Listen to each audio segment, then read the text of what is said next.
at the Reed Center. They are in the back. Please take your picture with you when you leave tonight, so I don't have to take it home. Otherwise, you got to come and pick it up from me. So that'd be great if you could take your pictures home. Appreciate it. I've got a couple of announcements to make.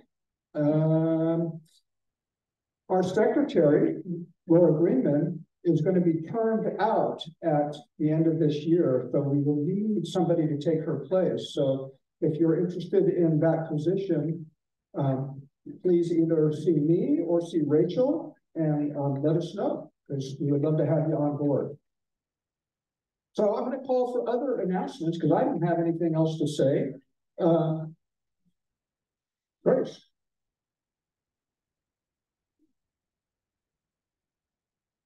Thank you.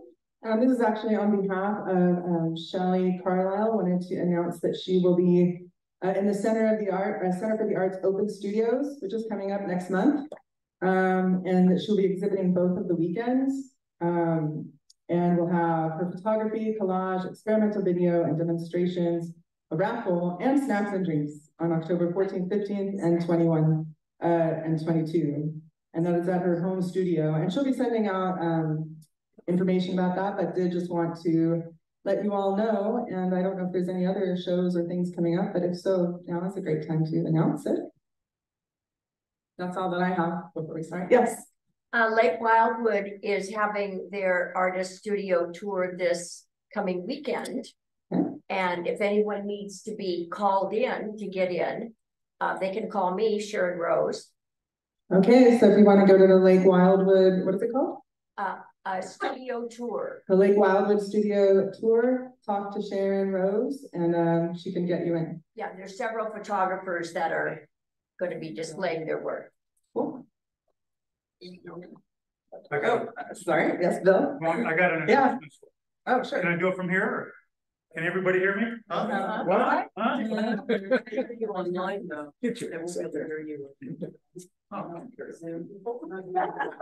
I'm telling you said that.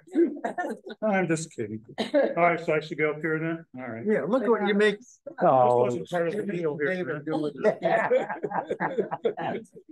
Oh, now you're going that No, way. I'm going all the way. Now you're going all Praise God. All right. So anyways, can you hear me out there? How about out in La La Land there? So, okay. So on the month of October, in my studio down in downtown Auburn, we're doing an exhibit from David's African Safari workshop that we have. We have a lot of members that went along on the trip there. They're going to be exhibiting their work in my studio. And we're having a reception on October 7th, which is Saturday from 2 till whenever it ends. So I think that's pretty much it. The studio is located at 852 Lincoln Way in downtown Auburn. So we have refreshments, hors d'oeuvres, and all that good stuff. So that's it. Rachel? Yeah. Okay. Go ahead.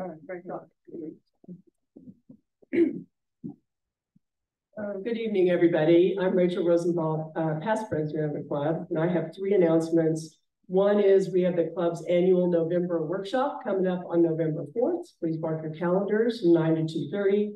And we're going to have a workshop on intermediate Photoshop. I'm going to do one on Lightroom and the masking panel. We're going to have David Wong and Bill Wagers are going to do the focus modes for all the different camera makes. So bring your camera, learn how to use those focusing modes. We're going to have what I'm calling this year the keynote on artificial intelligence and generative fill, the new generative fill, fantastic new features of Photoshop. So that's going to be Mike Weitzman and Kathy Triolo. And we have one more workshop on publicity, on how, like you're talking about tonight, if you have an exhibition, how to get that information out to the public, both to the news media and on social media. And that, and Wesley's going to head that up, but she needs help. She needs a partner for someone who knows social media. So if you know social media, please come up to me at the intermission. I'd love to talk to you about potentially partnering with Ann Wesley for the November workshop. That's one. Second one is the Granucci exhibition for Photography Month.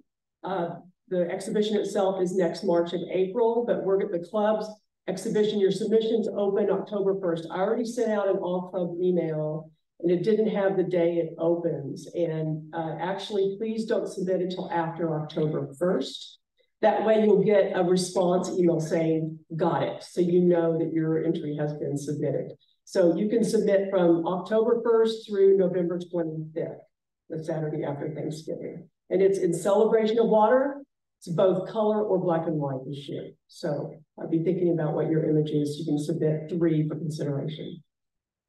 All right, last and final, a newer thing with the club is we're having the past president chair the nomination committee to fill. There's 4 elected positions for this club. So we have president, vice president, secretary, and treasurer. It's a 1-year term that we vote on each November. And the individuals in those roles are allowed to stay for 2 terms and then they're termed out, which you heard Laura Greenman, who's an excellent secretary, I will say.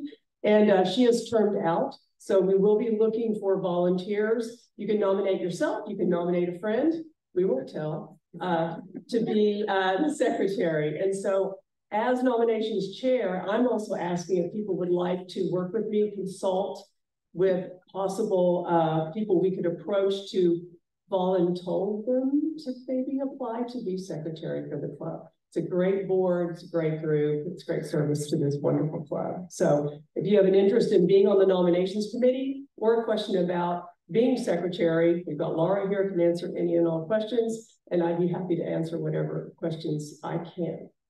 All right, and the pattern, the schedule's gonna go, we're gonna work now this month on getting volunteers, nominations for the secretarial position. And just so you know, the president, our lovely President Mike Shea, has agreed to run for a 2nd term. Our Vice President, Grace Farrig, a 2nd term, and Dave Nelson as our treasurer. So 3 of the 4 are eligible to run for a 2nd term. But if anybody wants to nominate themselves or somebody else for those positions, you're welcome to do so. Okay. Yes, you can nominate yourself for any position. And what will happen is in October, the nominations committee, whoever that is, me and some other folks, will present with the club with a slate, which will be voted on at our, November meetings. That's our last meeting of this year. And those officers take their positions in January. Any questions? Just holler at me. All right, I think I'm done. Yeah. Barbara? Greg had an announcement. That's okay, she can go. Okay, awesome. Oh, wait. Ladies first. Oh, yeah. Oh, well, let's see. I just didn't want to.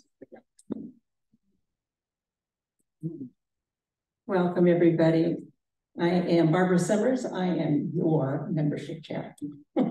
Okay, so tonight we have 4 guests. Yes. Wait, there you go. Okay. We have several new members. We're running at 153 members right now. Paul King, he was here last month, but we didn't get to meet you. So if you would stand and just tell us, you know, just a brief minute, something about yourself and your photography. Thanks, Paul. No, you're good, right? Speak up. So Paul King, just moved up here 1.5 years ago. Been doing photography since I was a little kid, and my dad would give me a camera. So really like doing nature stuff, which I'll show some tonight. Landscape, not too much people. But it's just a hobby. And my wife and I are big into digital, you know, camera photos. So I don't often get up my nice camera out. I have a D750 Nikon. And so I'm happy to join this club because it'll give me incentive to get that out and take better pictures. Well, we're happy to have you. Yeah, thank you. Karina Trample, are you here? Let's see, Ray Malone. This one I know is here. Bill Museski. There you are. Bill, you lost my badge. Do you know? Still have my badge. Yeah. Whoever found it, thank you. I've been involved in photography most of my life, but sometimes it's varied between serious and snapshots for the family.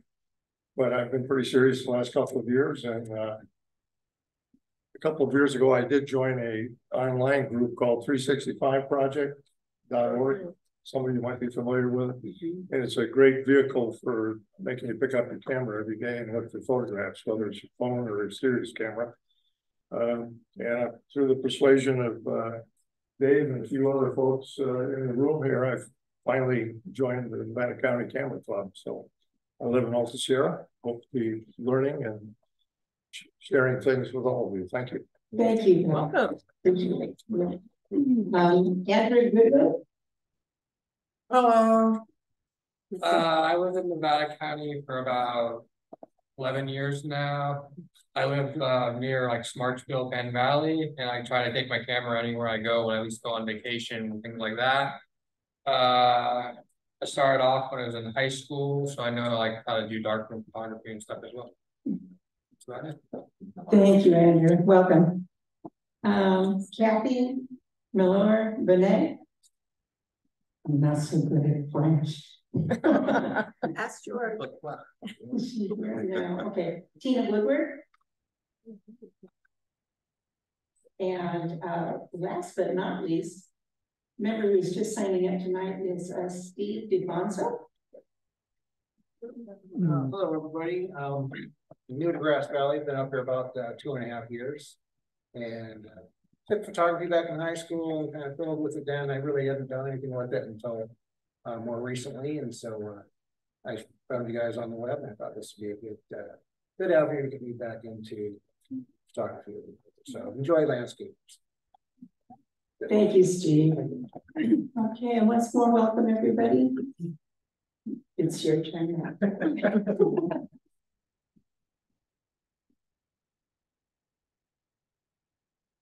Oh, be careful. I know, I'm trying.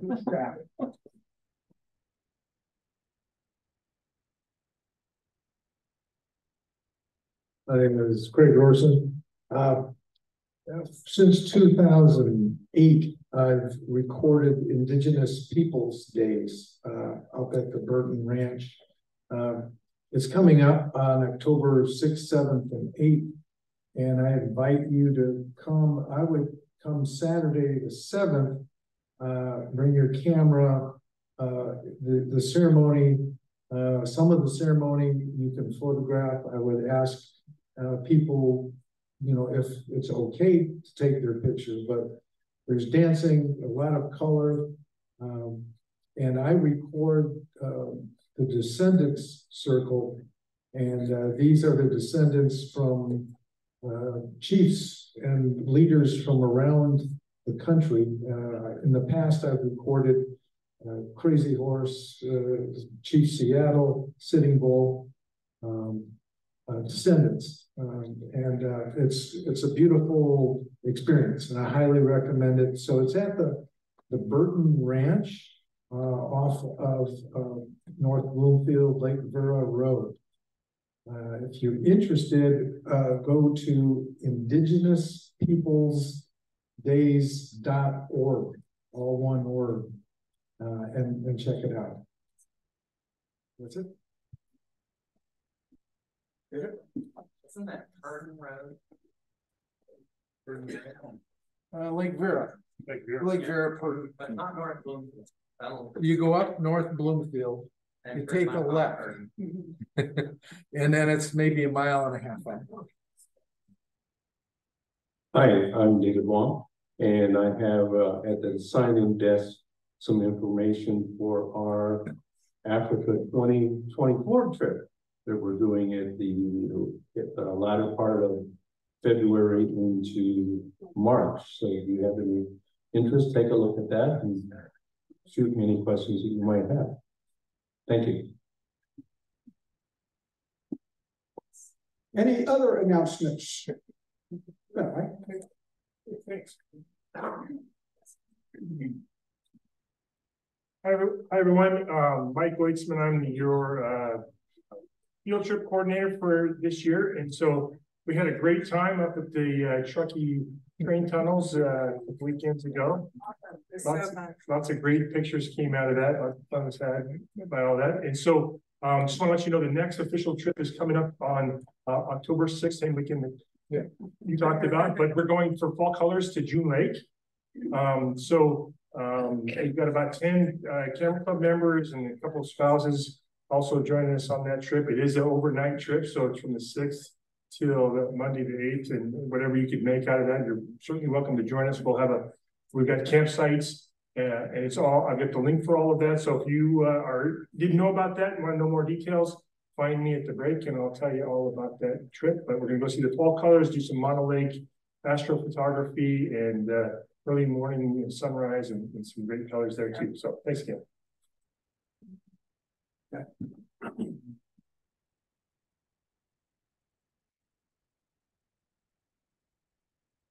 Hi there. I'm just knocking things over, sorry. I'm Kathy Triolo, and I just wanted to tell you about the wonderful thing that's happening this coming weekend. And that is that your past president, Rachel Rosenthal, Janice Rossner, Barbara Summers back there, the one who just spoke, and myself have photos in the KVIE PBS auction. So if you would like to go on and bid, I'm sure KVIE would be very happy. And it's happening this weekend, Friday, Saturday, Sunday. So you can go onto their website, kvie.org, and see all the preview, all the art. And maybe next year, y'all would be interested in trying to get in. Just thinking, you know, it doesn't cost anything. It's all free. So it's an honor. And you get a membership to KVIE. Oh, yeah. Thank you. Janice just reminded me, you get a membership for 1 year to PBS, to KVIE, which is pretty cool because then you get to stream all their shows. All right. Thank you. Anybody else? If you've never been to one of our meetings before, could you put your hand up? Okay, so for the couple of you that haven't, this is not a normal meeting. I mean, typically we'll do what we're doing now. We'll have a business section, and then we'll have a presentation that lasts about an hour. Then we have a break, and then we show the winners from the previous month. And we have something called a sharing moment, where somebody comes up and talks about their photo. And then we have the photos that have been submitted for the month, and they get critiqued by a couple of our members. So this meeting's different. This whole meeting is going to be a sharing moment. So you know, it's just not the way we usually do it, but it's also kind of a really fun way to do the meeting. And with that, Grace. All right, thanks, Mike, and thanks to all of you for coming. And for those of you who have brought some images to share tonight at our September members showcase. I have not run one of these before, so we'll see how this goes. But what we're going to do, George is running the presentation. And for each person, when it's your turn, we have microphones. And maybe is anyone available to help carry them? Right. I'm going to just nominate you because you're right there. You don't have to say anything when your name comes up, when your presentation comes up, but if you do want to just introduce it or to say anything as we play it, raise your hand so Mike can get a microphone. Mike can get a microphone to you. Yes, exactly. And this is a really, we've all been looking forward to this. I know I've been looking forward to just getting to see what everyone has been doing. I know we always have our submissions as well each month where you can submit online to different categories. We aren't doing that this month, but this is just a great chance for all of you to share. And I have no idea how many of you brought images, but it looks like a lot, so that's exciting. And the whole meeting is devoted to this. So with that, I think we'll get started. And who is first up? Hang on a second. Oh, sorry. I'll give it to Mike. The other Mike.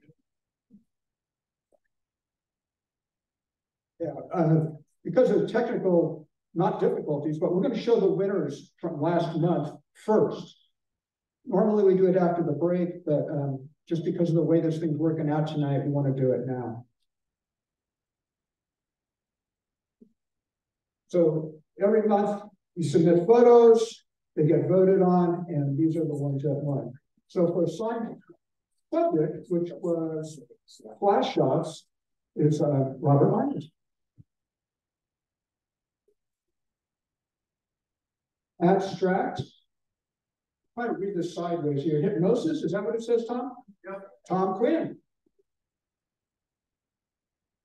Architecture, a day at the museum, Ellen Davis, photographer. And for fauna, I dare you, Bill Wages. Flora, Maple. Leaf on water. Thank you. You can read it yourself. Dave, come on up, Dave. Also for Flora, Pink Dreams, Janice Rosner. Natural Landscapes, Three Brothers, Reflection in Merced River by John Siebert. The Night Photography, Oran and Venus. Orion. Okay. Orion, excuse me. Can somebody read that? I can't. Orion and Venus. You can read it yourself. I'm talking sideways. Fred Finney. For people to run on the page, that's for me, Mike Shea.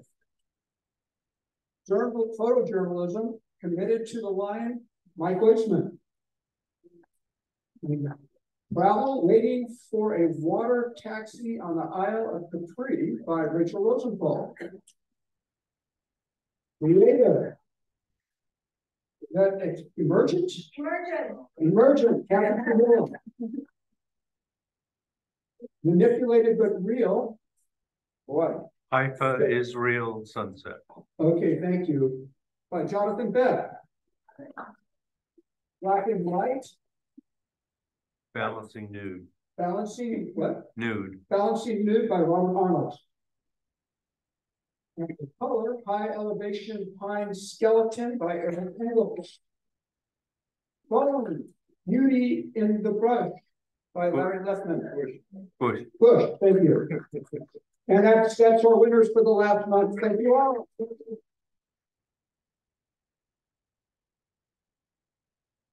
So for tonight, we have about 28 presenters. Wow. I think we have to try to get it to maybe 2 minutes. One presentation is a video, so we will start with that one. So that's mine. So just a brief introduction. So one of the things I really like doing is photographing at Point Lobos. And, you know, there's so much scenery out there, but I like looking down at what's at my feet. There's all these weird shapes, texture, things like that. And I really enjoy doing that. So to go with the slideshow, I also wrote a song to go with it. And it's also kind of weird. And anyway, I'll try not to say anything during the presentation. And here we go.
Thank you, Mike, that was awesome.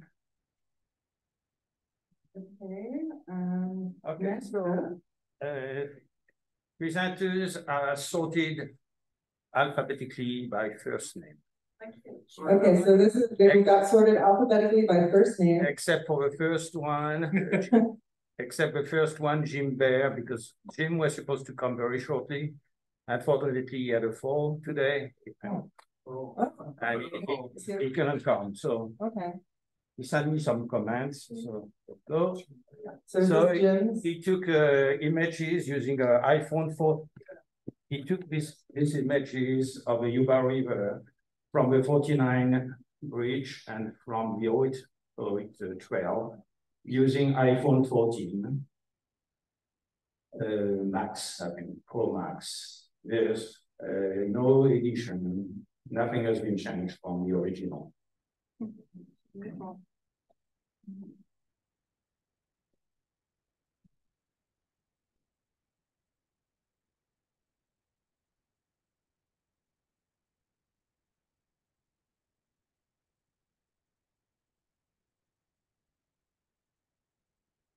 All these were shot in April during the big rush. Okay. Yeah, thank you. So that was Jim's. Sorry he couldn't be here, but thanks for showing those, George. Okay, next is. Okay, Andrew Goodwin, coming to Mike.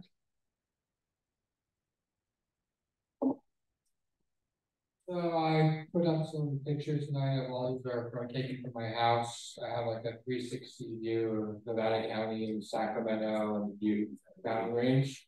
So the first two are the Butte Mountain Range.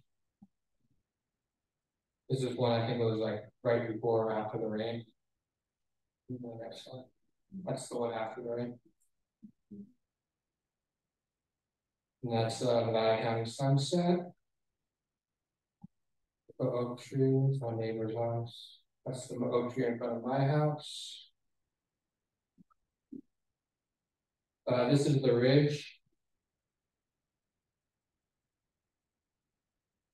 That's the Sierra Nevada Mountain Ridge. The close one. That's the Butte sunset. That's Bob, my adopted peacock.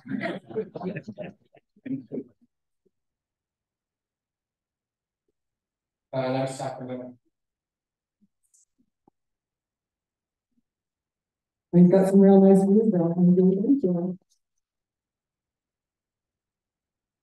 Okay, next we have Robert Arnold. Robert, can you raise your hand? So, oh, there you are.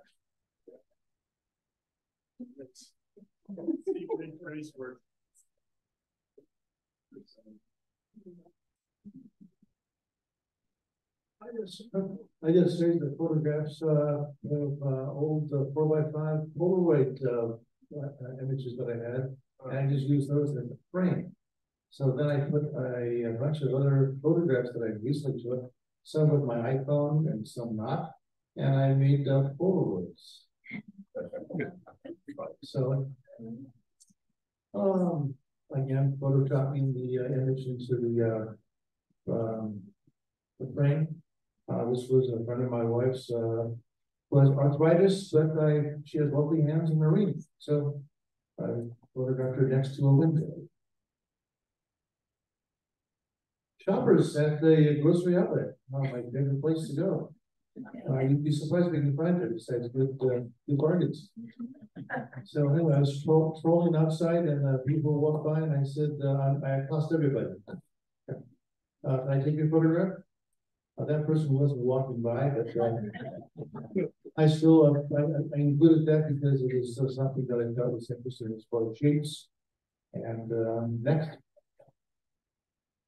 That actually is a faux photograph that I took at Michael's.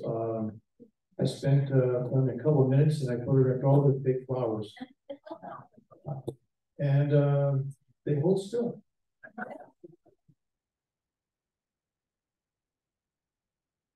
All So this was, when my wife and I went to Paris years and years and years and years and years and years ago. And I call this, Iceland.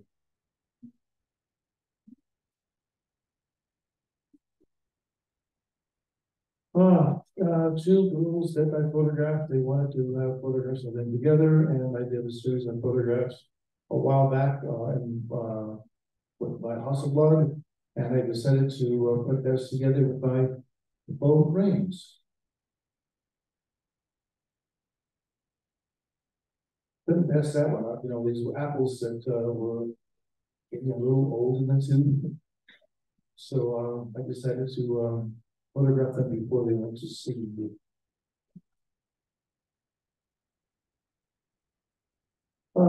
I did a series of photographs of double exposures. I think I showed this a while back. And I also photoshopped one of these with a mask on the subject. And that was, I like it better, but I didn't show it. It was more of a COVID thing. I have a whole series of photographs I did of the COVID mask thing. I think that's it.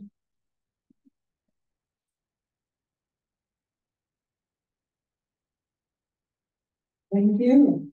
Okay, next up is Bernadette Sylvester. She. I thought she left. Oh, did she leave? So I will go through the images. Maybe she just stepped out for a minute? No, she said. So, she had a. Oh, she did. Okay, well, we'll just look at her images then.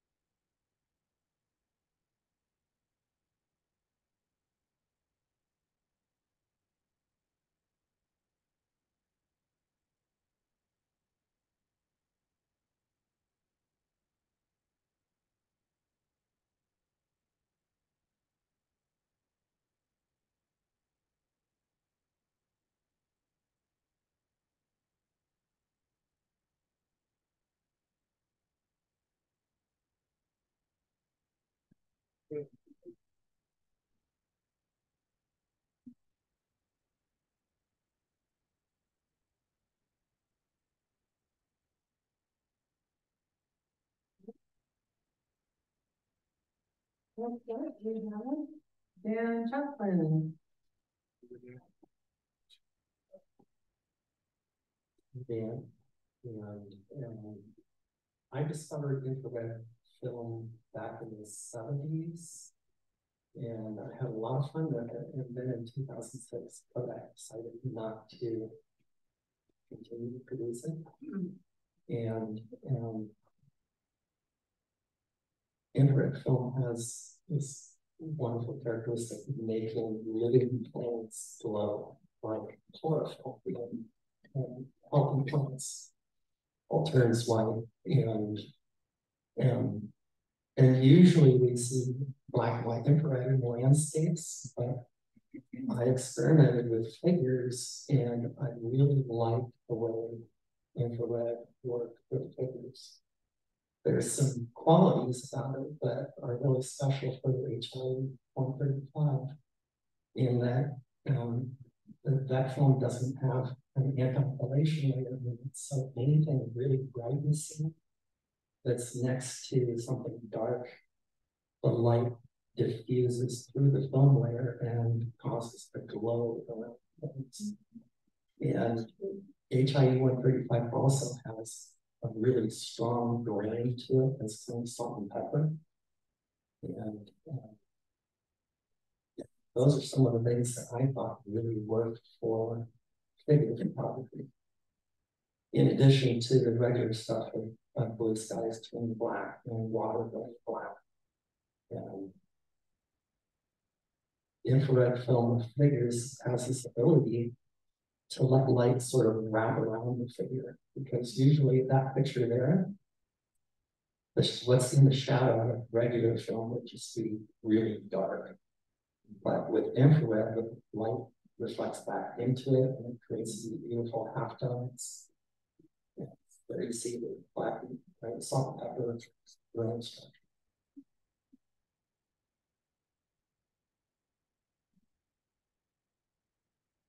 buy this phone last year, get it, it was on eBay for like $400 a roll. There is, you know, if you have film still, but it doesn't have the, and they all have their calculation, the same thing, it doesn't work the same. You can have a camera and that's full spectrum. And I have one, I'm really looking for the same one I can do. Very cool to see what you're doing. Next up, we have Dave Arson. So, last year, it was late September, early October, the Blue Angels came into Minden. This was and the Minden Airport is just a couple of miles from my house, so I got to just sit in my backyard and watch these guys and try as best as I could to catch it. I shot over 350 images and I got 4 that I'm happy with. So, yeah, this is when they were wrapping up the practice and going back to the airport. It came almost directly over our house. This is Fat Albert. They're one of the airplanes. This one I actually shot a week later. It was a fleet week in San Francisco. So this one was kind enough to fly slow enough for me to catch it. And next, yeah, one more shot for these guys. I don't know how you bird guys do it, catching these things like this. This is hard. Next, please. There are some spectacular old barns in Douglas County. This one, I forgot the name of it. It's on the slide. If anybody can read that. It was actually a, yeah, thank you. Park Home Ranch? Yes, thank you. I joined the local camera group, and one of the members has made the project of going around and shooting local barns. So we've done on this particular trip. It happened to be a completely cloudless sky, so I couldn't stand that. So I added some clouds to it. Next, please. And also just a few minutes from my house, they had a balloon festival at a local park. So got over there early. It was after dawn, but managed to get some pretty nice shots of these things that are coming off the ground. Next one, please.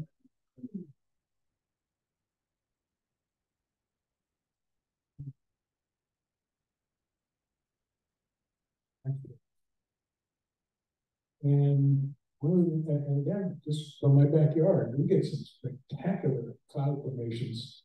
The Sierra's off to the left, off to the west. And this is just happened to be one of those evenings where I had a spectacular sunset shoot. So, that's it.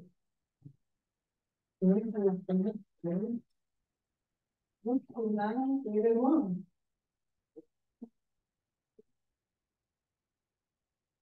So they always say the eyes tell the story, and I just a series of photos with just amazing eyes with this, this baby baboon. You know, I don't know what goes through its mind, but it looked incredibly surprised. Yeah. And this guy was just sitting on the side of the road there. And I don't know what he was asking for, but he's saying something. I don't know what it was. His teeth are pretty bright too. Thanks. This is a little antelope called a dik-dik. And this guy is probably the size of maybe not much bigger than a chihuahua. And it's just, you know, it's like a miniature antelope, everything downsized with these big eyes. Thanks. And this is a bird called a hammerkop. And he was sitting on this tree. I just, you know, even though his eyes aren't the biggest part of him, you know, it's pretty expressive. Next. And this guy, this young lioness, I don't know, I took this photo and the more I stared at it, and the more my other half Diane said, oh, I just really like this soulful gaze. And you see the lions all the time, but you know, they just have this. I couldn't stop staring at its eye, at her eyes. Next.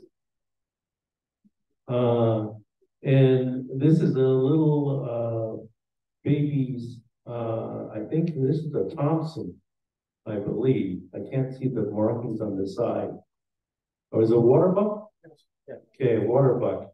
I've been stand corrected. But you know, wonderful features of this young water buck. Next. And this is another water buck. And you know, again, I'm fascinated by their facial features and their eyes and looking into it. I think that might be the last one. Thank you, Lynn. That's good. Next we have Desert Color. Decided to just grab some much older black and white photography from my laptop. So this is shooting through a window in Bodie. Yeah.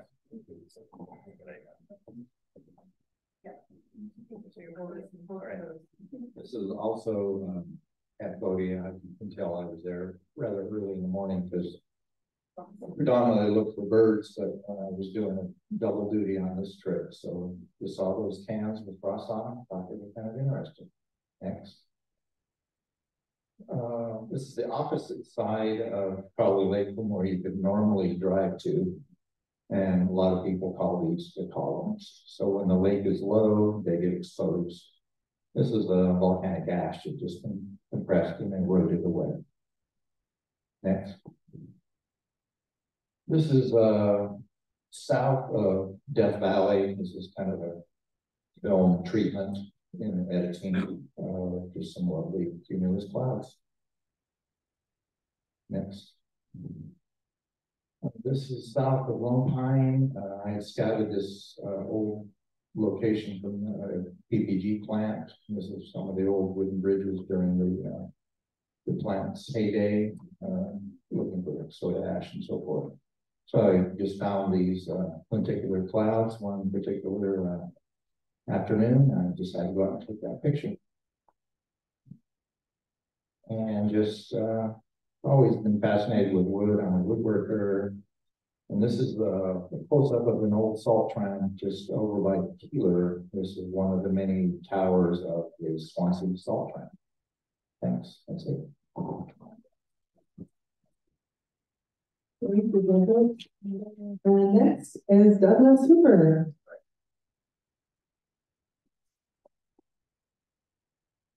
Burning Man is huge, so I zeroed in on one piece of artwork to show you the life and times of the Temple of Babel. Next.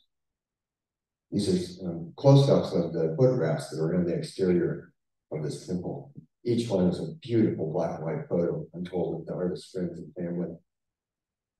How tall is that? I don't know, 45 feet. This is the entrance to it, and that's a figure of Larry Harvey on the entrance, the founder of Burning Man. Next. This is inside one of there's a lot of beautiful art on the inside as well. Next. There, and it was time to burn it. Yeah, it starts with fireworks. The fireworks caught it on fire. Next. Beautiful big smoke column. And next. Fire taking it down finally. And for this last photo, I thought I'd treat you to a photo of Allison at 5 a.m. That's it. Thanks, Brandon. Next, we have Eleni Drusa. Eleni? I'm not a very sophisticated photographer. I only just bought my first good camera last year, but it's so damn heavy. I tend to take my cell phone everywhere, and it's just less inconspicuous, and I love to go to events and look at people. The title of my series is Hot Summer Nights, spelled Haute. Anyways, the first one is Juniper. The reason I call it Juniper is because I know her. She's my grandson's girlfriend for several years. And she just looks adorable. She is. Next. I call this Barbie and Ken. I don't know what her outfit's made out of, but I just thought she was adorable, and it looks so neat with that guy behind her. And I think the audience really adds to it. And next. I think I call her Flower Power. And I think the audience, again, if you have that crowd behind, they're looking, it makes it more interesting. And when you have a cell phone, you can just sit right up in the front or stand right up in the front and take a frontal like that. It's nice, because you got to get up close to people, otherwise it's like nothing. All right, next. This lady, oh, you can't see it. She has a gorgeous tattoo on her back. I call her Tattooed in Tatters. It's probably made out of plastic garbage cans, but she looks so damn elegant in this thing. And can you see the tattoos on your back? It's just gorgeous. I can't see, I'm too far back. This cute little thing is in wedding wrap paper. That's what her thing's made of. And I thought she's adorable. This person reminded me of old Renaissance painting. The light or a pin-up in the old-fashioned time back in Oliver's. And she was very different from the rest of the girls. And I think I called her a vintage feel because it looks vintage. And I love the audience again. This one I call the sampler because she's loaded with sample paints and sample carpets pieces and even the back. And you know, my stuff looks a lot better at home on my computer than this. It all looks bleached out and not as nice and rich as it does at home. So, end of story. Oh wait, there's one more, I forgot. I decided to end it with this one because it was the end of the Hot Summer Nights. And I always sneak up to the National because you can. And I like getting the person, you know, up front, so it's much more interesting. And there's the fire down below and a few classic cars. And it still looks a lot better at home. That's it. Pretty good. Helen Davis.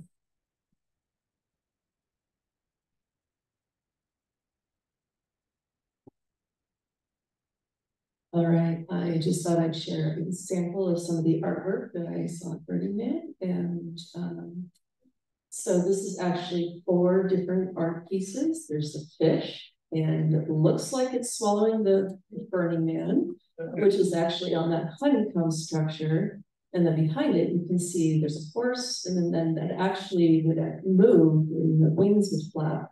And then what looks like grasses there in the back, and those are probably, I think they were like maybe 100 feet tall. I don't know how they were, but it felt like you were like a little fish and little grasses alongside the river. That's the feeling I got. And this is like God's chalice, and these are the artists.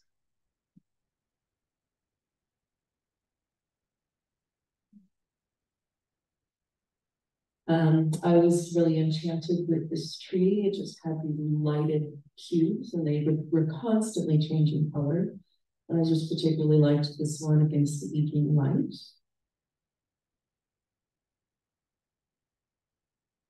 This is another shot of the Tower of Babel, an interior shot. I just liked the perspective and how you could see the artwork all the way up and the inside of the glowing, what looked like stained glass. This was during a little dust storm, and I just like this darkness, that there's just nothing here. It's like, hey, if you want advice, you know, there you go.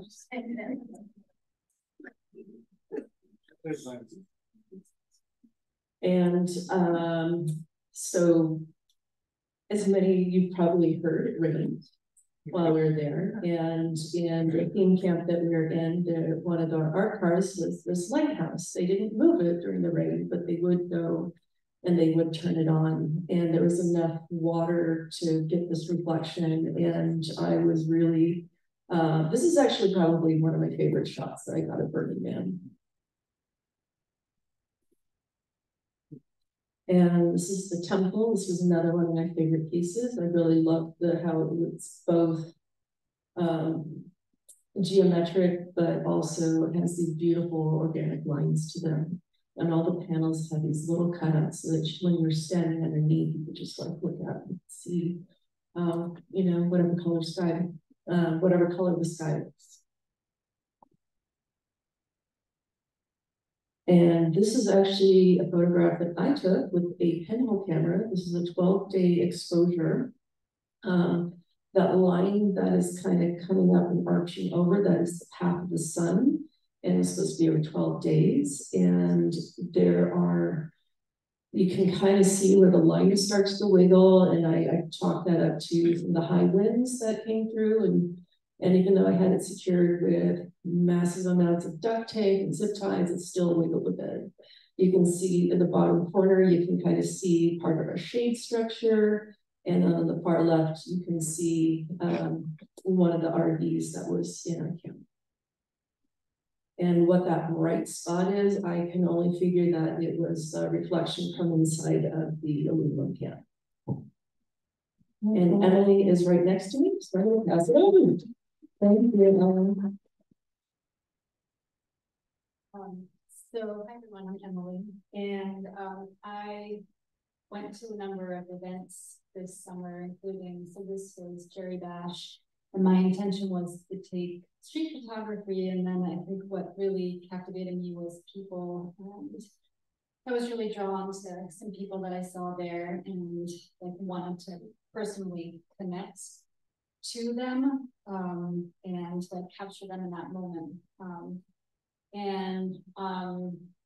This is short because I accidentally left off some of my photos, but in most of the cases I like went and talked to the people. So the one before of the girl, I sort of took that photo and then realized I should talk to her parents, make sure that was okay. And in each case, I like tried to build a connection with the people and see if they wanted the photos. And in some of them, I'm hoping to keep in touch with and hopefully photograph again. And so the one before, the one with her hand up at Jerry Bash, she was, her name is Christina, and I'm hoping to photograph her again. I had shown a different photo of her at a meeting, I think last month's meeting, and just really felt, you know, she was so beautiful. I mean, this woman, actually, I don't think I ever found out her name, but I just thought she was so beautiful, and just took a bunch of other photos and sent them to her and her with the kids. And then I think this might be the next one is the final one is Shakti Rose, the next one. And that's also from Jerry Bash. And I just thought she was so beautiful. And I took a number of photos of her, and I think we're going to do hopefully some more photos. Anyway, that's it. Okay. Next, Fred Finney. Fred. Oh. I got it, Mike.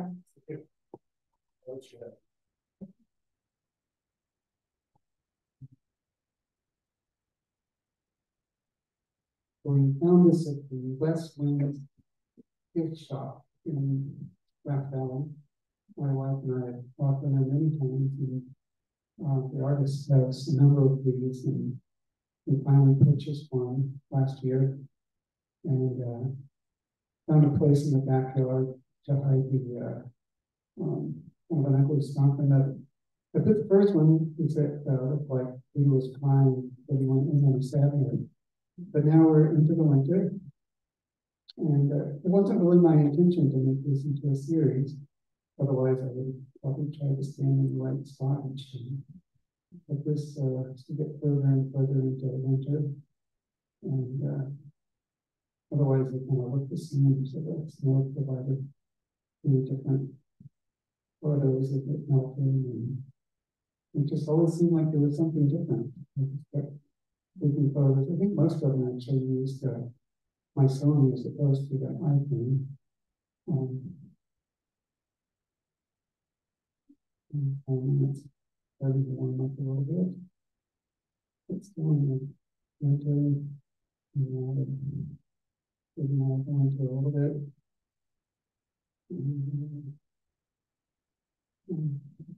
I'd like to say spring, but I think the daffodils come pretty early.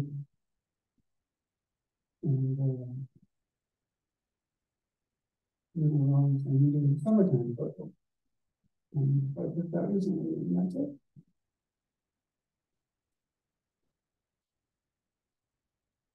Thank you, Fred. Next, we have Gary Coxton.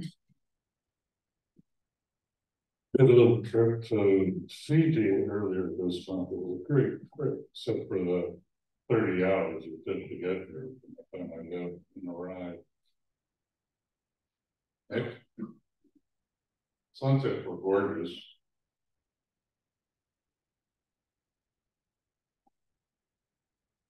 Used a variety of cameras, iPhone and Sony, and a GoPro for the water pictures coming up. This was while we were snorkeling at one of the spots when we had lunch. Gorgeous spot. It was close to where they did the Tom Hanks movie. That was another location that we went to. I think it was the same place.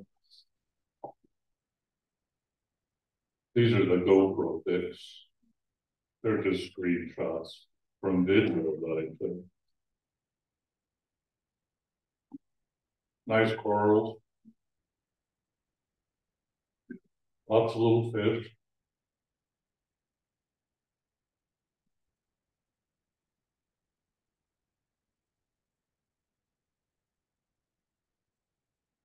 Of course, they hand fed the fish with bread, so they're trained.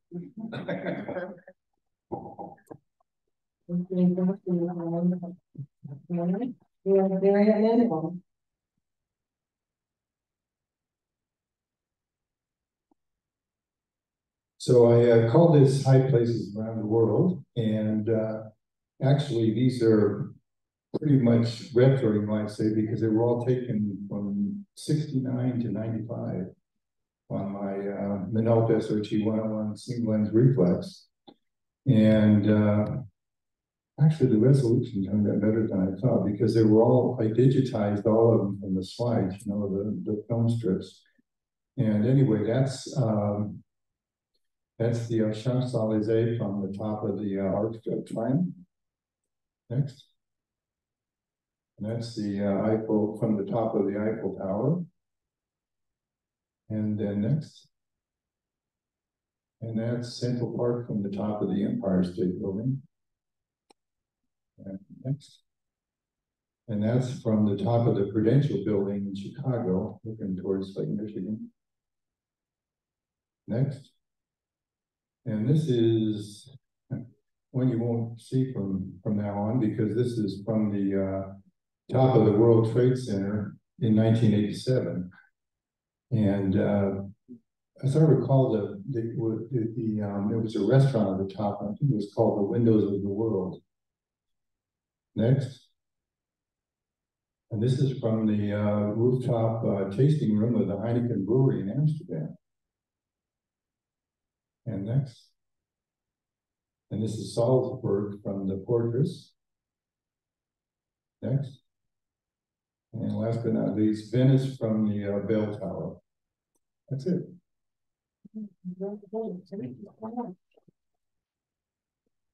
George. So this is where I was a couple of weeks ago. My hometown, right? It's on. You have to get it closer. Yeah. Does it work? No. Okay, so yeah, I was Wait, visiting. George. I think you turned it off. And then just hold it really close. Okay. Yeah. I was visiting my mom in our hometown, Rennes, and after I spent the day with her, I was heading straight to two other towns I like, Saint-Malo and Saint-Michel. It's about an hour drive each. But in the past, I never had a camera with me, so I decided to try to do some photography there. So this is Saint-Malo from a town across the water. So Saint-Malo is an old fortified port, which was demolished, mostly demolished inside by the American bombings in 45, 44. This is where the discoverer of Canada started, they left. And they also, it's a port where trade with Indies was made to get spices to Europe. Then the King of France decided to pay them to loot all British ships, which they did in the Americas. This is a replica of one of the ships. So these people obviously looted the British ships, but when they decided that the Caribbeans were nice, and they started to loot any kind of ships, and they became the pirates of the Caribbean. So Saint-Malo is a town with a lot of, obviously, the sea is very important there, and very powerful. It's one of the places in Europe with the highest tides. The view from up there is wonderful. Every year sunset. And then I went to Mont Saint-Michel, which is obviously well known. This is one of the first views you have from the mountains, coming from the land. But instead of going inside, I decided to go on the marshes, the salt marshes. And this is a spot called the Meanders that I didn't know about, even if I had to spend more than 20 years close by. These meanders are filled by rain. I thought they were filled by the high tides. Unfortunately, it's only rain, but it's a nice spot. One of the spots I wanted to discover were the salt marshes. There's nobody there except some sheep and zillions of mosquitoes. I was staying in an Airbnb who was owned by a professional photographer. And I was inspired by his photographs, all long exposures. So this one is a 5-minute exposure, which softens the sky.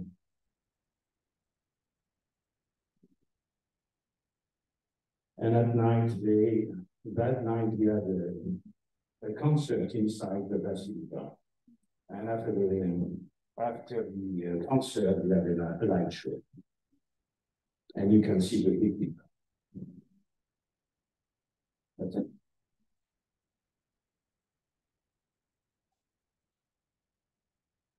Oh, this is neat. It's a weekend in Pacific Grove that I took a couple months ago this summer.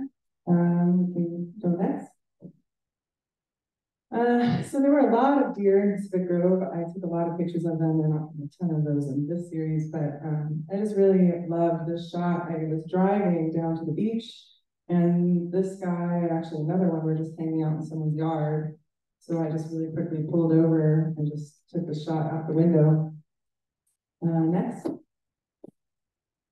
And then this little guy was down by the beach, and I liked that I just happened to catch him with his his wing and his tail kind of in this position. I liked the shape of that, so included that here. Lots of seals out. These two were just hanging out, and they would every now and then lift up their heads when the water would start coming in, and I just kind of like the expression on the one in the back. But that was really fun to see. So while I was down there, I actually had a chance to meet up with a photographer, Jason Bradley. Some of you may know or have been here when he has spoken to the club. He had a photo walk. He has his studio down there and we were doing a photo walk. And so a bunch of us met up at the beach and it was very cloudy. We were going to do sunset shots. There was no sunset. So we did long exposures instead. And I really liked this one because of just the way the shape of the water kind of ended up turning out. So this was one of my favorite shots of that night. This was when I was hiking down at Point Lobos. Came around a spot where there was just this nice view, and I just thought this looked really kind of nice in black and white. It just had kind of an old beach feel to it. So yeah, I like that, seeing the people down there. Next. So then, yeah, I spent a lot of time down at Asilomar, taking lots of different, I did a lot of long exposure, but also really liked to kind of get the shutter speed up so I could get these very sharp shots of the waves hitting. And I liked this one because of how the wave kind of then leads up to the shape of the rocks in the back where the pelicans were standing. So I just kind of liked how the composition of this worked out. Next.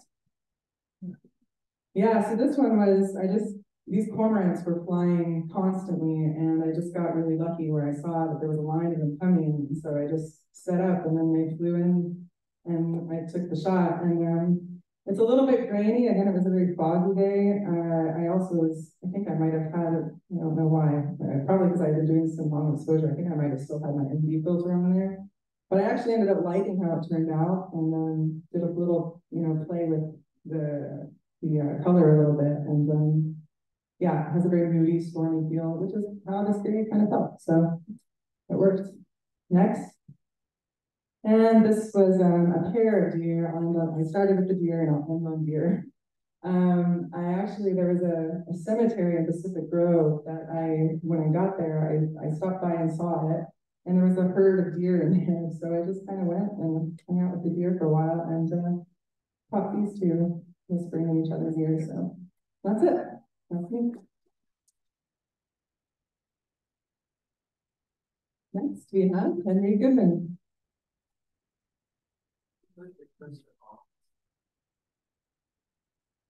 The cursor. The cursor is on the screen. The cursor, move it off the screen if you can. It's a little area. The cursor. Sorry.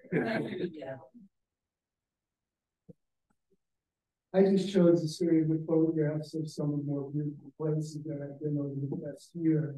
And another thing that I did is I darkened the images. Sometimes I'll be disappointed because the projector shows them right and soft and how it turns out. Anyway, this was at London Canyon, right about this time last year. I can trip with my son. And this is as moving more into winter when we have this tremendous rainfalls and Spring Creek out of the water.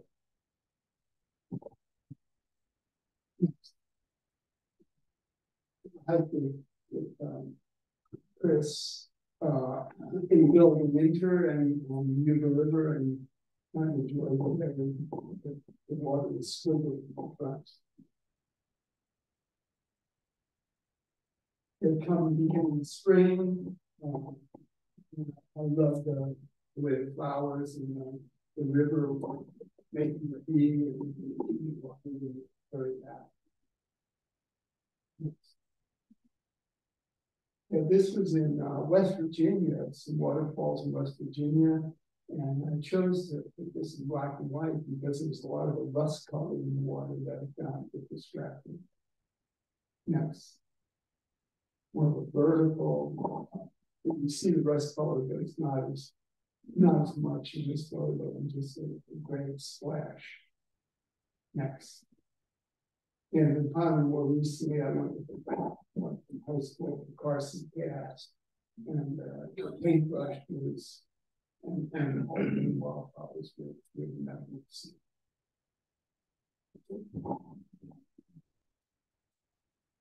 Next, we have Jerry Thomas. Hi, I gave myself a very strict challenge, which was I wanted to film nature, but I didn't leave my house. So what I noticed is I have a skylight in the roof, and as you see here, a large maple tree in the backyard. And I filmed all these with the iPhone, and I went through the seasons and the weather changes just through the skylight. So next. So this I like to take about as an impressionist quality to it. Next.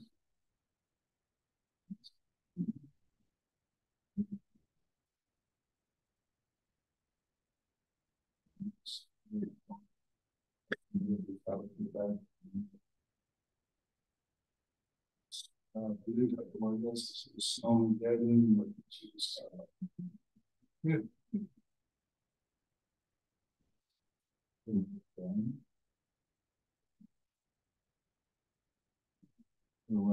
Spring.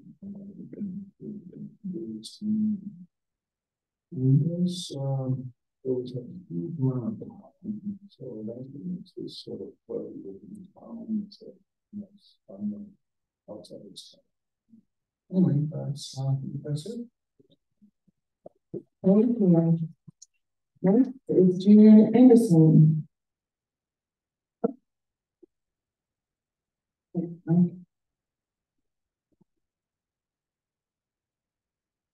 Okay, on Saturday mornings, if you go over to that big parking lot, where Target is and SPD, you will see a gathering of vintage car owners.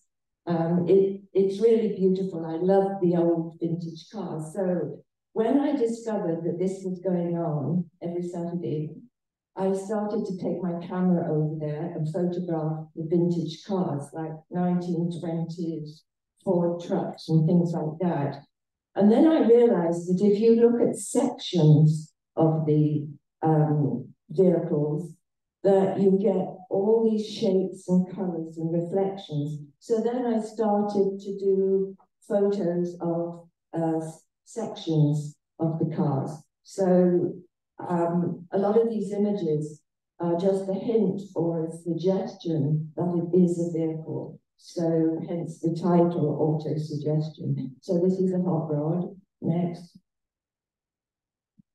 This was a blue car. Next. This was an old pink truck. Next. This was a red car. And this was interesting because you've got reflections of, you know, things round about. So next.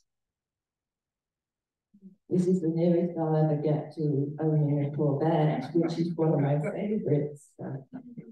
So next one. Just a hint that it's a car. Volkswagen, next. And this is what not to do.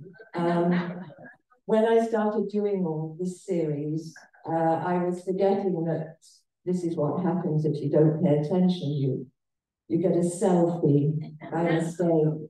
So I've got a whole bunch of those. Okay, that's it. Thanks.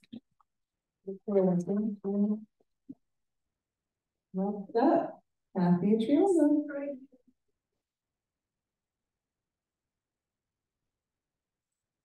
So about a month ago, I went with Barbara and Bill Summers and Mark over to Bullard's Bar. And we rented one of those patio boats and then spent the day floating around the Bullard's Bar. So while we were floating around, we just noticed there were a bunch of these cut pieces of wood with long spindly roots, and they had dried and they were just everywhere. And well, you know, my mind, I just started thinking, well, boy, what would happen if they turned into people? So next, I have a series of people who have And the idea is you don't really know if the people are turning into roots or the roots are turning into people. So this is called the screen. And this is all photography. I know you think I do a lot of AI. No, this is all photography. So next. This next one is fading away. And we saw some beautiful trees coming out of rocks. And this one just struck me with that lovely piece of wood. That there was a coming and going. This was a name I can't even say. Chrysophilia of the Oak People. How did I do that? Well, because it looked. So anyway, this is a woman who looks like she's the sentinel, you know, standing there for us to pay attention to as we float by. This, you've seen this one. This is Emergence, and the one that was I put in last month. This is old floor bark, and if you look closely, you might see somebody we know in this club. You don't know? It's Frank Bloxford. Next. This is Reflection. We don't know her. Next. This is Entrenched, and that's a photo I took of England many years ago.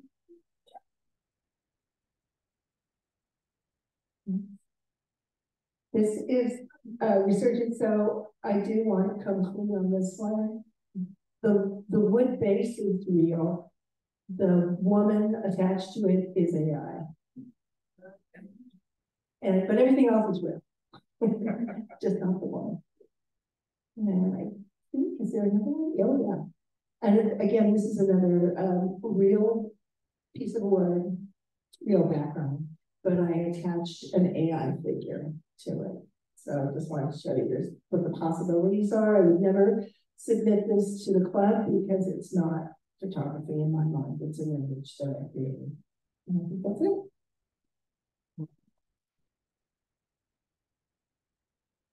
Thank you so much, Jackie. And I think that brings us to our intermission. We're going to take a little break and then pick it up again. We've seen some really great images. Thank you all for sharing, and don't go because we still have more. And we'll take about 10-15 minutes, have some refreshments, and then we'll get back to it.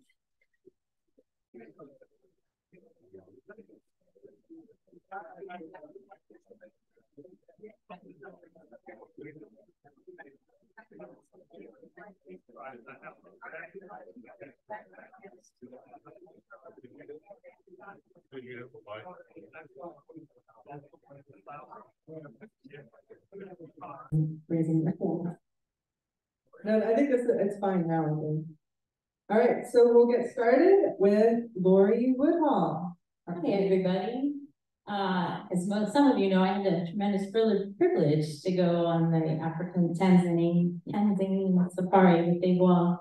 And I was just absolutely blown away. My husband and I were on that trip by the incredible diversity of the animals and their no fear getting so close to us. So I have so many pictures of the animals that I just really am thrilled with. But independent of the safari, my husband and I got to meet up with a local lady who is African who runs an orphanage. Her name is Tumangi, and her and her family scooped us up for 2 days in the beginning and a day and a half after the safari to do all kinds of things the tourists don't get to do. And this is her lunch that she offered to us in her home. Her family cooked it. She runs an orphanage. So we got to interact with all these kids that were right there with us. And I left a big chunk of my heart there with her and her kids. So these pictures are a lot of her and her kids and places they took us to. So this is the first day. They fed us lunch, and then we went and got to meet some of the orphans. And these kids, I tell you, just captivated me.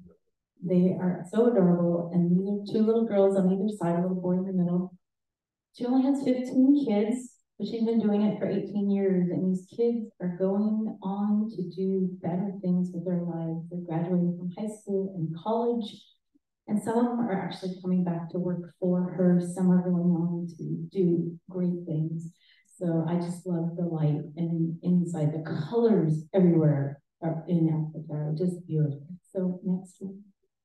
This is Dorcas. She's one of the young women who came in as an orphan, as a little girl, and she is now working with them. And this picture looks a lot lighter than it did on my monitor, but sweet girl, and the love of these people, I tell you, they were just overwhelmed. My heart was so full when I came home from just the love and happiness that these people exude by living on so little and what they get done. So nice. This is probably my favorite picture. And this is, again, that one got a lot lighter. This one, that chair was not in my image. Anyway, this is one of the littlest orphans, and this is probably one of my favorite pictures, just for her expression. Just the light was so beautiful. And yeah, as I said, they captivated me. Okay, so one of the places they took us was to a traditional food market, which I don't think a lot of tourists went because they were all looking at us like, what are you doing here? And we just pointed like we're with them, following Tumaini and her son. But we got to see a lot of crazy, interesting things. This lady was a spoon seller. My husband bought spoons, so we felt comfortable taking her picture. So she posed for us. Next. This guy is selling spices and had so much fun with him. He was so excited because he made all these spices himself, told us how he did it, and let us smell every bag, and don't you want some? Yes. And of course, ice to come because it was amazing. Homemade chai, cumin, and turmeric. Oh gosh, he was amazing. He's a lot of fun. We had a lot of fun with him. Next.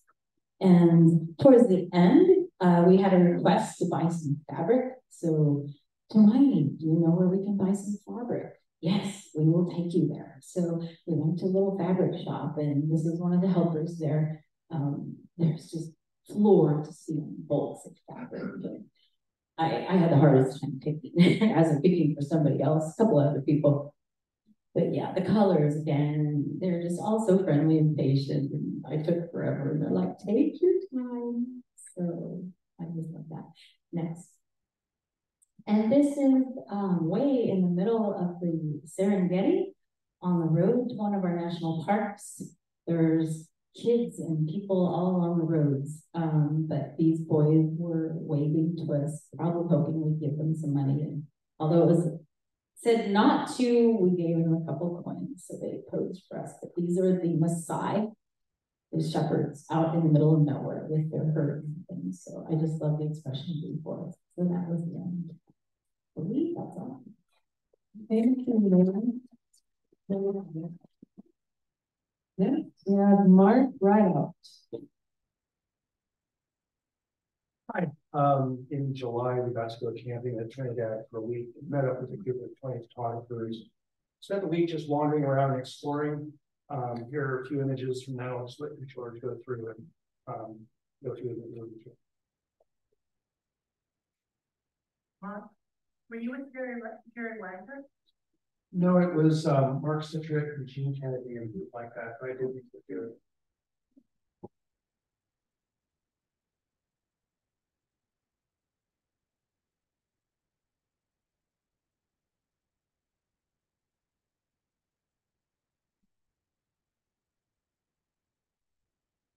Sorry, state.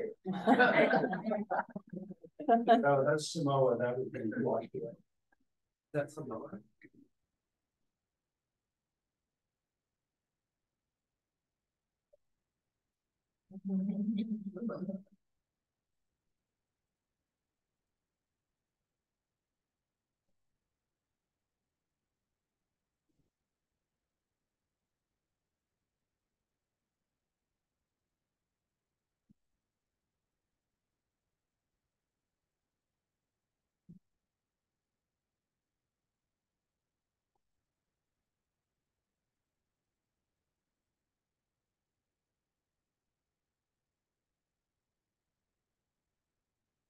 Thank you.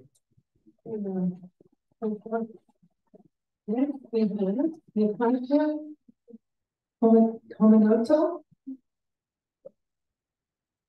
So in January 2023, I went to my home country because there is so much you could offer your friends and family in terms of compassion, unless you really know how it feels when the bomb blows someone close to your house. So I spent a month there. I came to do some great stuff, but you know, maybe go closer to the war zone. But I ended up sitting in a small cafe where my friends and family were coming and telling me how scared they were and how terrified they were when the war started and how lost they are still after so long and how exhausted they are. So I went around the town between all this conversation and I took some photos. It's not really photos that I took to like a photographer taking photos, but it was just something that helped me to make sense and to remember what I saw there. I went to two cities that were relatively safe. One is on the south, Odessa, and not so safe anymore, in Kiev. So here's the first image. It was a winter, so the generator was a big part of it. I never thought about this. They had to paint over all the signs of all the streets because they didn't want people like the spies to direct the fire where to go. So I hadn't gotten the names of the streets because I've been living in the Red so long. I didn't know where to go. Somebody would tell me, "I'll go to that street, the corner." I have no idea where to go. And pulling out the phone and getting in directions was a bit strange because people pay attention to such things. There's a lot of things that we take for granted, the safety that's not available for most of the people there. Yes, there's the other things. You go everywhere, you see all these big brands, but all the windows are closed. Just because if bombing happens, all the glass. So you prevent this. So you walk in the streets with all the windows that are blind. So I want to read something because I had to start writing to make sense of what was happening. And that was the day when I was in Kiev, and it was early morning, and I had to write, just like I said, to make sense and to understand what was happening. So this is the alert that came on my phone. This is what I wrote like 15 minutes after what happened. First, there was a dual explosion, then another, then the siren blared, but very quietly, very far away.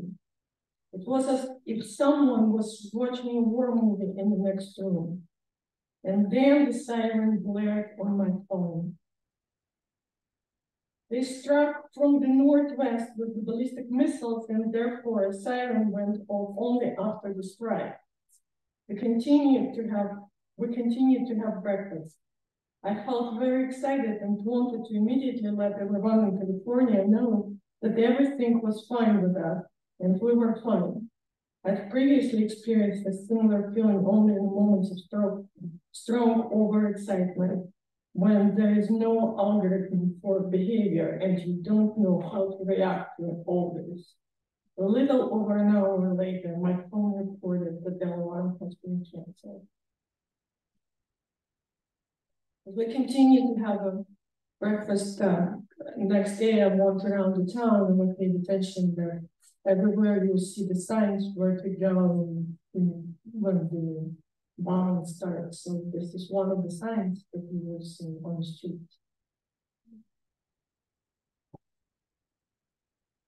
So I took the trains. This little girl, she went outside, so she was in Europe, but not all the families could make in Europe. So many of them are coming back. And she's going back, and she's very, very, very scared. She wouldn't look at anybody. She will communicate only with her grandmother. And she would constantly stay on her phone. But her mother made the decision for both of them to go back to Ukraine. After the bombing, I had so much adrenaline in my blood, I couldn't go sleep. So my friends and I went around the town. There was no light anywhere. And this is Gilda, statue of Gilda that was given to Kiev from one of the Italian cities.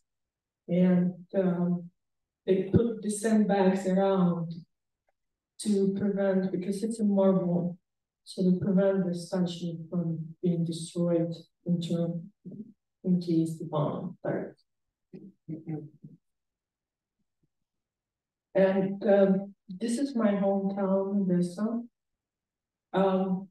I couldn't go to my favorite places because they were all blocked. You cannot go to the beach because there are small bombs that are washing on the floor, and several people died. You cannot photograph much because you could be suspected as being a spy. So you have to be very, very careful, and wherever you see these things, you better not to go there. I think this is the last photograph.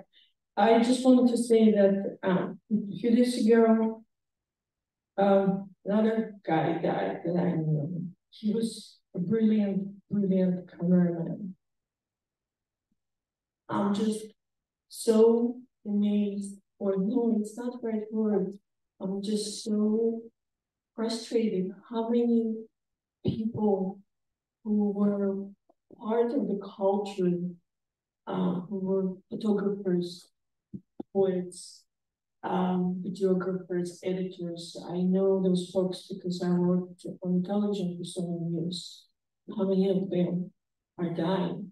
So the war will touch, will affect Ukraine in a way that maybe nobody really speaks right now, but there will be whole generations of artists that will be eliminated and would never take another photograph or do anything else in their life. And that will affect Ukraine greatly. Thank you. Thank you. We really appreciate hearing from you and seeing your images. Next, we have Paul King. A little difficult to follow. I just want to thank Natasha and realize how important photography is. There's so much video now that it just kind of slows your mind down to think about things a little differently. Mine's a little lighter. This is from my trip to Africa, to Kenya, back in 2011, 2012. And I just love animals. And this little group came running past us and just popped up for a second and just happened to get the shot. So, yeah, beautiful family. Yeah. And this is a water buck. It's quite what we've seen before, but I like this pose. It's just looking backwards and kind of a unique view of the animal. And as the others have said, it's in, you know, having this type of close-up of animals is pretty phenomenal, and the variety and the numbers is kind of overwhelming when you're there.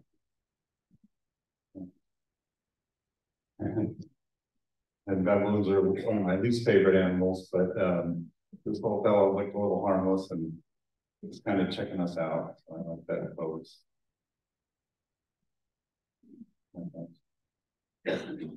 This is a kudu, and you know, the horns just strike me, and then this pose of him kind of looking out, contemplating the river, and a little bird on the side. Well, I thought it was a pretty neat shot. And this is a goshawk. I don't know how I got that shot. I have a 1/7500 zoom, and probably was at the max to get that. It was just kind of a unique bird and beautiful colors. Yeah, and you know, so normally I would just say it's a monkey, but it's a privet monkey, and again, kind of that pose of just staring out into space, not looking directly at us, like that.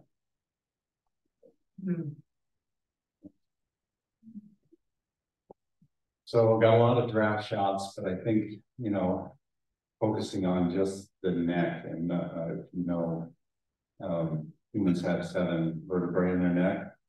A giraffe has 7 vertebrae. It's hard to believe. That's a articulated giraffe. Gorgeous patterns, colors. And this guy, if you look between his paws in the front, you'll see Achille has. I don't know if he's yawning or warning us to get away. I do have a shot at home of me actually petting a wild cheetah.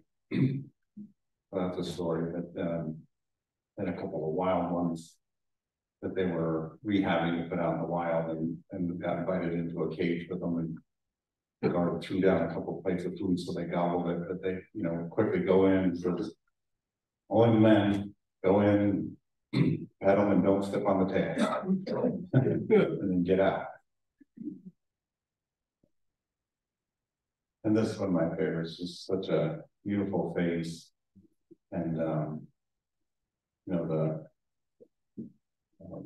sharpness of the mane and everything, and the ears, you can see every single hair on that. And it's close up.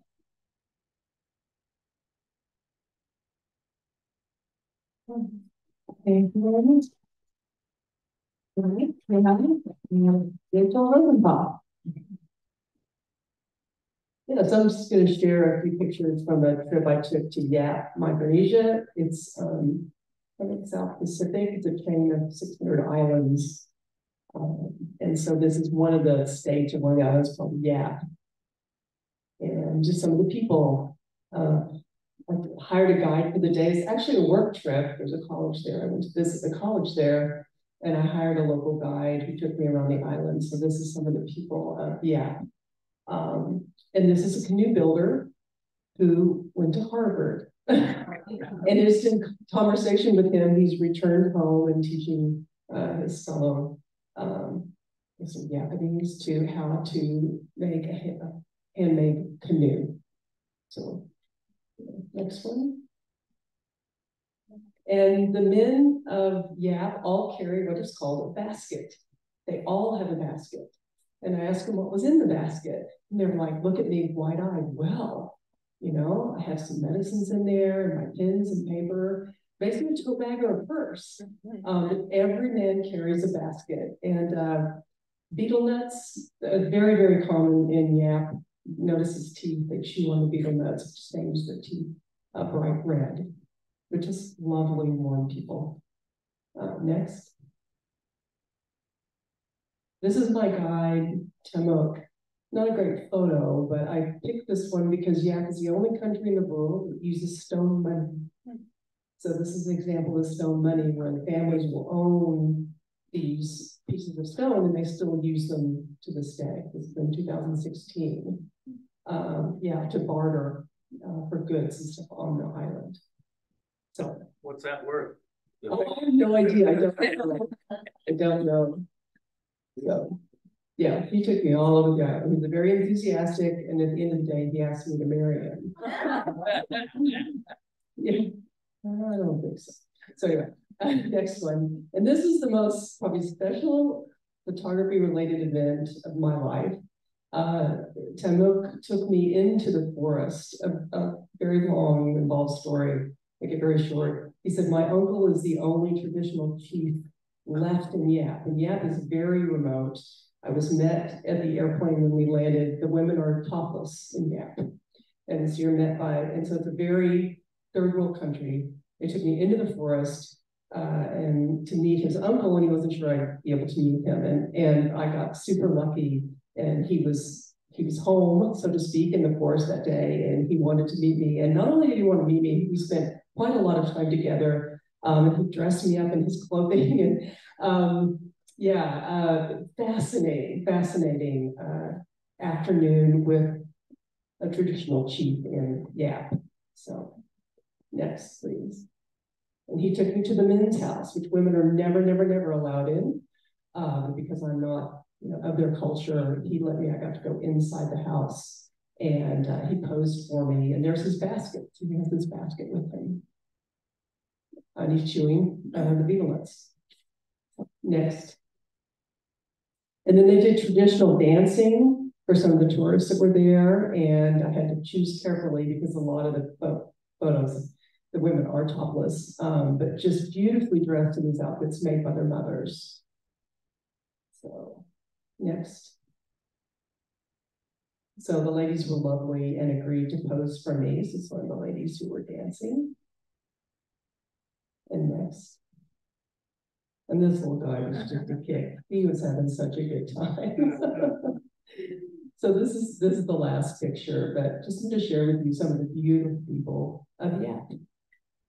Thank you.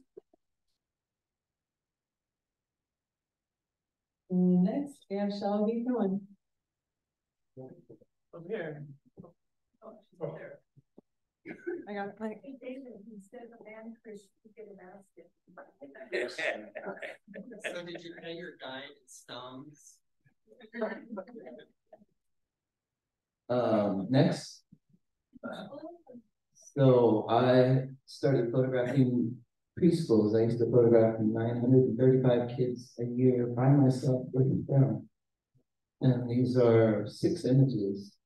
This is a Treehouse Preschool in Noe Valley, and I was noted as one of the best children's photographers when I was there because I could actually get them to play and have fun and do beautiful poses. So this is one of my beautiful friends. Next. And so I loved to try to get them in action and put them on bikes or the swings like this. And it was just a lot of fun. It was probably the most satisfying photographing time in my life to photograph kids. I photographed like 30 kids in 2.5 hours in the spring and the fall, and then more. Next. So back in the day, I used reflectors, and you could see how the reflector just filled in her eyes perfectly. And she was a sweetheart. Next. And then there's this school called Phoebehurst in San Francisco. I photographed 22 years in a row. And they had this, all the kids created the background with their hands and arts. And this is a beautiful child. Next. So back in the day, I would go in Photoshop and take out all their blemishes, and I'd make their eyes blacker, and the black's blacker and the white's whiter in their eyes, and blur out the background and darken it. And I've actually photographed kids when they're going to college from preschool, so it's really amazing. They still remember what I said when they were posing. But next. So I used puppets and I moved all around the playground, and they thought it was like a movie while I was photographing them. So I just wanted them to have as much fun as possible to get their essence. And basically why I create these images, I go to their school and all their prints were done, and I'd show up the print. I'm like, this is you, you're brilliant, you're beautiful. And to me, it helped them, put it up in the room and create the confidence so they can be more confident as they get older. Next. Yes, thank you. Thank you, Brandy. Next, Tom Quinn.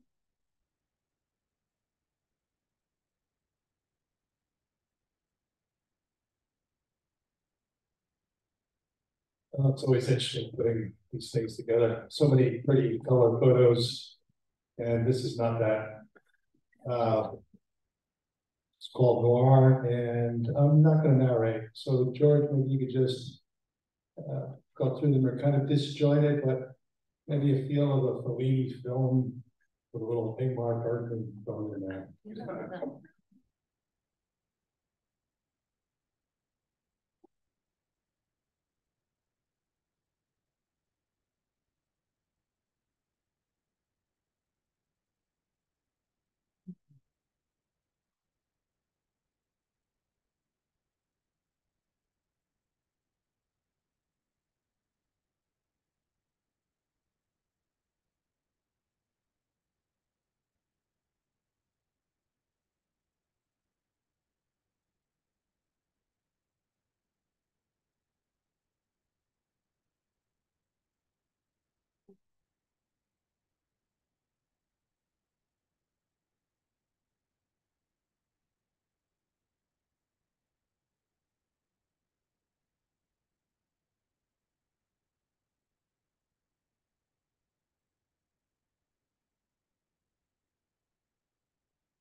One more.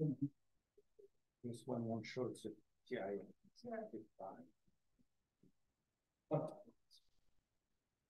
Okay. Thank you.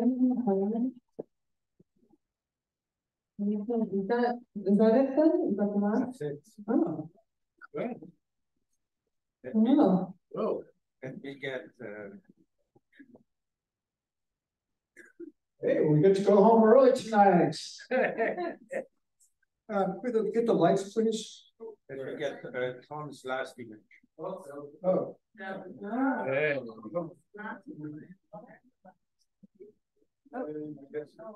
That one was the photo of Will Hockey.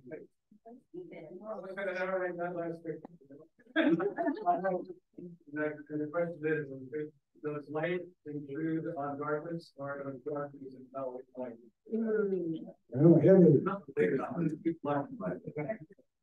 But thank you all so much for joining us tonight. It was just great. I love seeing everybody's slideshows, and we've got such talent in this club. Don't forget to take your pictures. If check in the back. If you were part of that Root Center exhibit, please take them home with you. Good night, and we will see you next month.